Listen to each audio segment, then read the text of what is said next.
নমস্কাৰ, মই ভাৰ্গৱ ভূষাণে নতুন ভিডিঅ' সৈতে আপোনালোকক মই মোৰ চেনেললৈ স্বাগতম জনাইছোঁ। আশা কৰোঁ আপোনালোক নিশ্চয় ভালে আছে আৰু বহু দিনৰ মূৰত আচলতে এটা ভিডিঅ' লৈ আহিছোঁ। ভাবি থাকোঁ ভিডিঅ' বনাম বুলি, কিন্তু সময় উলিয়াব পৰা নাই। যিখিনি টাইমত ফ্ৰী পাওঁ সেইখিনি টাইমত ভিডিঅ' বনাম বুলি ভাবোঁতেও যিহেতু ভাগৰ লাগে যথেষ্ট, তেনেকেই থাকি যায় ইটো সিটো চাওঁতে।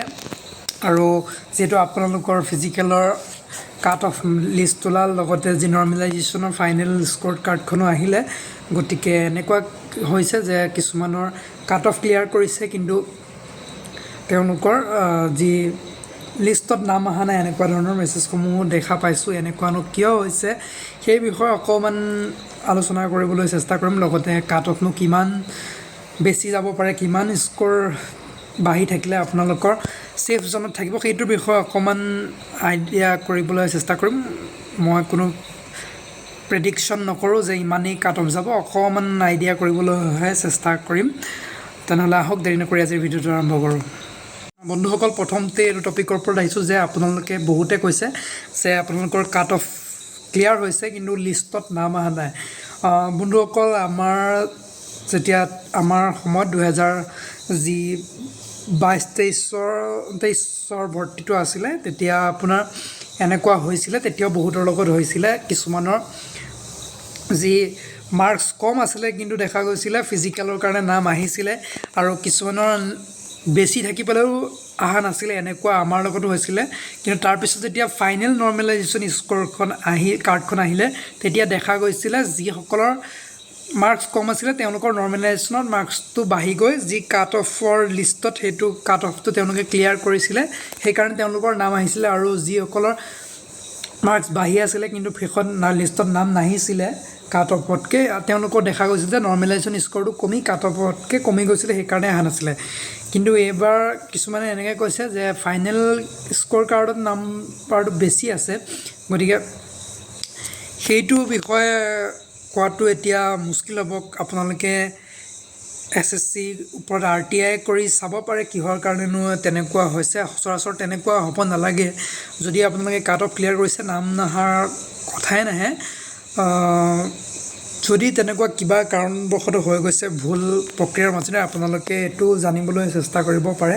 নাইবা কিবা কাৰণ এনেকুৱা হ'ব পাৰে যে আপোনালোকে যেতিয়া যিটো আপোনালোকে কম্পিউটাৰ বেছ এক্সাম দিছিলে, তাতে কিবা আপোনালোকে চাগে ভুল কৰিব পাৰে। সেইটো আচলতে হোৱাৰ সম্ভাৱনা কম, গতিকে আইডিয়া কৰাটো কম। কিন্তু মোৰ যিমান দূৰ লাগিছে এনেকুৱা, আপোনালোকৰ যি নৰ্মেলাইজেশ্যন স্ক'ৰটো আচলতে কাট অফতকৈ কমি গৈছিল, তেনেকুৱা কাৰণে হ'ব পাৰে। কিন্তু আপোনালোকে কোৱাৰ ধৰণে যে ফাইনেল মেৰিটতো ফাইনেল স্ক'ৰ কাৰ্ডতো যেতিয়া যি কাট অফতকৈ বেছি আছে, তেনেহ'লে এইটোৰ বিষয়ে ক'ব নোৱাৰিম। তাৰপিছত আহিলোঁ কাট অফৰ ওপৰত। চাওক বন্ধুসকল, নিশ্চয় আপোনালোকে দেখিছে যে ফিজিকেলৰ কাৰণে এটা যথেষ্ট অংকত কম কাট অফ গৈছে। কিন্তু ফিজিকেলৰ কাৰণে কম কাট অফ গ'লে এনেকুৱা নহয় যে ফাইনেলতো কম যাব। নিশ্চয় যোৱাবাৰৰ তুলনাত কাট অফ এবাৰ কম থাকিব, সেইটো আগতেও কৈছোঁ। আৰু আপোনালোকে যি এনালাইচিছসমূহ দেখিছে চেনেলসমূহৰ, তাৰ পৰাও আপোনালোকে নিশ্চয় আইডিয়া কৰিব পাৰে যে যোৱাবাৰতকৈ কাট অফ এবাৰ কম যাব। কিন্তু যিটো ফিজিকেলৰ কাৰণে গৈছে, তাতকৈ যে 5-6 ঠাই বেছি থাকিলেই ছিলেকশ্যন হৈ যাব, তেনেকুৱাও হোৱাটো সম্ভাৱনা কম। কাৰণ 2023 চনত তাতো ফিজিকেলৰ কাৰণে এটা কম কাট অফ গৈছিলে, কিন্তু মেডিকেলৰ কাৰণে এটা জাম্প কৰি দিছিলে, কাট অফ বেছি গুচি গৈছিলে। তাৰপিছত পুনৰ ফাইনেল কাট অফৰ কাৰণে আৰু এটা নম্বৰ যথেষ্টখিনি ইনক্ৰিজ হৈ গৈছিলে। গতিকে যিসকলে 10 নম্বৰ বেছি পাই আছিলে ফিজিকেলৰ পৰা, তেওঁলোকো ছিলেকশ্যন পাবলৈ সক্ষম হোৱা নাছিলে। কিন্তু তাৰ আগৰ যিটো ভৰ্তি আছিলে, তাত দেখা গৈছিলে যে 7-6 এনেকুৱা বেছি থকাবিলাকৰো ছিলেকশ্যন হৈ গৈছিলে। গতিকে সেইটো আপোনাৰ ফাইনেল কাট অফটো বহুতকেইটা বস্তুৰ ওপৰত ডিপেণ্ড কৰিব। ফিজিকেলৰ ওপৰত ডিপেণ্ড কৰিব, ফিজিকেলত কিমান সংখ্যকে ৰানিং পাছ কৰিছে। যিহেতু 8 গুণ মাতে, এইবাৰ কিমান মাতিছে মই নটিচটো চোৱা নাই, 8 গুণেই মাতিব। আৰু মেডিকেলৰ কাৰণে 3 গুণ মাতে, আৰু সেই 8 গুণৰ ভিতৰত কিমান সংখ্যকে পাছ কৰিছে।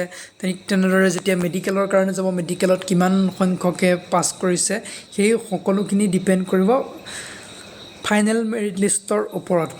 গতিকে আপোনালোকে নিজৰ কৰণীয়খিনি কৰি থাকক। ফিজিকেলৰ কাৰণে আপোনালোকে কষ্ট কৰক, ফিজিকেল ক্লিয়াৰ কৰক তাৰপিছত মেডিকেলৰ যি আপোনালোকৰ আশাসমূহ আছে সেইখিনি পাৰিলে মই ভিডিঅ' বনাম যে কি সমস্যা আপোনালোকে কেনেকৈ লুকুৱাব পাৰিব কেনেকৈ বাচিব পাৰিব কিবা সমস্যা আছে যদি আৰু আগতে মই এনেকুৱা ভিডিঅ' মেডিকেলৰ ওপৰত বনাই থৈছোঁ আপোনালোকে যদি চোৱা নাই চাই ল'ব পাৰে সেইখিনি আপোনালোকে চাই ল'ব পাৰে আৰু সকলোতকৈ ইম্পৰ্টেণ্ট যিটো কথা হৈছে যে বহিৰাগত কেণ্ডিডেট যিহেতু এইটো আগৰ পৰাই প্ৰচলিত আহিছে UP বিহাৰ হওক ৰাজস্থান হাৰিয়ানা এইসমূহ ৰাজ্যৰ পৰা আহি পেলাই আমাৰ অসমত ভুৱা ডকুমেণ্ট দি বনাই পেলাই অসমৰ পষ্টসমূহ লৈ যায় যদিও তেওঁলোক পিছত ট্ৰেইনিং চেণ্টাৰত তেওঁলোকক ডকুমেণ্ট ভেৰিফিকেশ্যনত উলিয়াই দিয়ে আমাৰ সময়তো উলিয়াই দিছিলে বেছিক ট্ৰেইনিং কমপ্লিট কৰাৰ পিছত বিহাৰৰ কেণ্ডিডেটক উলিয়াই দিছিলে কিন্তু তেতিয়া বস্তুখিনি বহুত দেৰি হৈ যায় সিহঁতৰ একো লাভ নহ'লেও আমাৰো একো লাভ নহয় গতিকে তাৰ কাৰণে পদক্ষেপসমূহ আমি নিজেই ল'ব লাগিব আৰু যিহেতু পুলিচৰ ওচৰত দি একো লাভ নাই আগতেও দেখা গৈছে যে পুলিচক দিয়াৰ পিছত পুলিচে মেডিকেল দিয়াৰ পিছত লৈ যায় আগদিনাখন আকৌ পিছদিনাখন আকৌ এৰি দিয়ে আকৌ পিছদিনাখন মেডিকেল দি পেলাই ক্লিয়াৰ হৈ যায় গতিকে পুলিচৰ ওচৰত নি যথেষ্ট ভাল ফলাফল পোৱা নাযায় গতিকে আপোনালোকে সংগঠনসমূহৰ লগত কথা পাতিব পাৰে তাৰ কাৰণে আৰু মেইন বস্তুখিনি আছে ডকুমেণ্ট আপোনালোকে যদি ডকুমেণ্টখিনি ৰাখি থৈ দিব পাৰে ডকুমেণ্ট তেতিয়া আপোনালোক নিশ্চয় ছাকচেছ হ'ব আৰু কোনো সেইখিনি দয়া মমতা কৰি লাভ নাই ডকুমেণ্টছ পাইছে আপোনালোকে ফালি পেলাই দিয়ক যিহেতু সিহঁতে 2 নম্বৰ কৰি আমাৰ অসমৰ পষ্টসমূহ ল'ব আহিছে গতিকে সিহঁতৰ ওপৰত কোনো দয়া মমতা দেখুৱাই লাভ নাই ডকুমেণ্টখিনি ৰাখি ফালি চিঙি পেলাই দিয়ক আৰু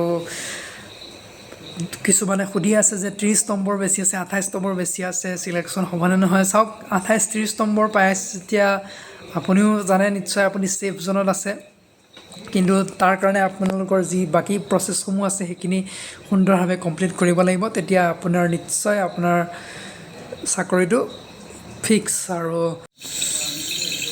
আপোনালোকে কাট অফক লৈ ইমান চিন্তা কৰি নাথাকিব এতিয়াও যিহেতু ফিজিকেল আছে মেডিকেল আছে আৰু মেডিকেলৰ সময়ত কাট অফক লৈ বেছি চিন্তা কৰি থাকিলে আপোনালোকৰ BP হাই যাব মোৰ লগৰ এটাই আছিলে বেছি কাট অফক লৈ চিন্তা কৰি থকাৰ কাৰণে BPত সি ৰিমেডিকেল পাই গৈছিলে গতিকে এইবিলাক ভাবি নাথাকিব আপোনালোকৰ নাম আহে আপোনালোকে নেক্সট ষ্টেপটোৰ কাৰণে নাম আহিলে দিবলৈ যাব বছ কৰি গৈ থাকিব যিখিনি হ'ব লগা আছে হ'বই আপোনালোকে এইখিনি নিজৰখিনি কৰি গৈ থাকিব আৰু আজিৰ ভিডিঅ'টো ইমানেই আছিলে আৰু মেডিকেলৰ ওপৰত কি কৰিব লাগে সময় পালে নিশ্চয় বনাই দিম পুনৰ লগ পোৱাৰ প্ৰতিশ্ৰুতিৰে জয় অসম।